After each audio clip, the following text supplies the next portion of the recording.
बुधवार बौद्ध जिलापाल कार्यालय ठारू वन विभाग पक्षर एक पेड़ माँ के नाम अभियान अंतर्गत भ्राम्यमाण चारा वितरण जानर शुभारंभ हो जाइछे। जिलापाल विभूतिभूषण नायक उक्त चारा वितरण जानर शुभारंभ करथिले। अन्यमानक मध्यरे अतिरिक्त जिलापाल वनखंड अधिकारी और अन्य अधिकारी माने उपस्थित थिले।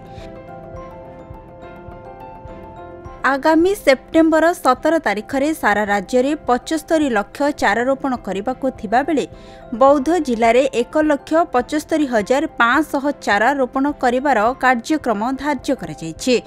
उक्त जान बौद्ध रेंज अंतर्गत विभिन्न ग्राम को जाई लोकों को सचेतन कराइबा सह चारा वितरण करिवार कार्यक्रम थिबा वन विभाग पक्षरु सूचना मिली। बामंडा नर्सरी बाउंसुणी पंचायत को 500 चारा जिलापाल फ्लाग आरंभ करागला।